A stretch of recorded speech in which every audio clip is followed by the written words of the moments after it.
पले करनी चाहो बातो पल अब ही जरूरी सुन ले हाथ नहीं के घोपल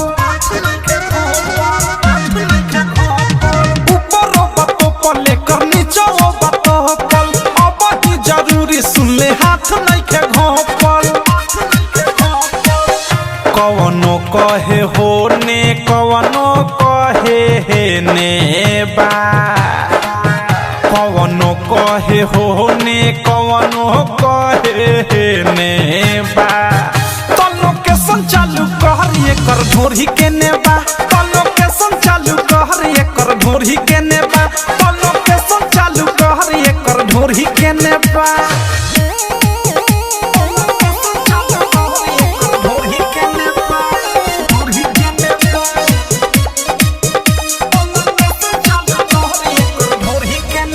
मालविया टंची तबिया पोलाई ऊपर से नीचे ले बाटे गेलाई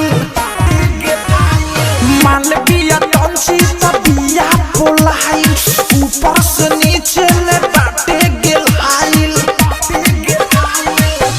लागताते महालई पियो रछेने बा लागताते माल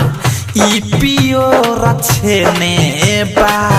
तो लोकेशन चालू कर एकर ढोरी के नेबा तो लोकेशन चालू कर एकर ढोरी के नेबा तो लोकेशन चालू कर ढोरी के नेबा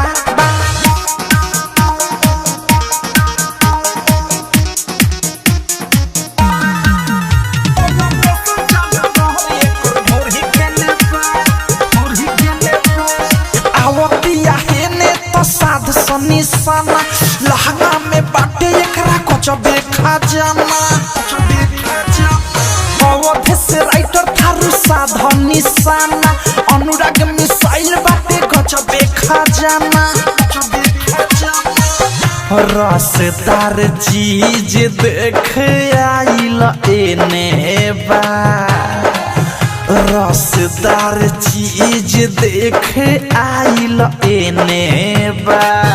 तो लोकेशन चालू कर एकर ढोरी के नेबा तो लोकेशन चालू कर एकर ढोरी के नेबा तो लोकेशन चालू कर ढोरी के नेबा।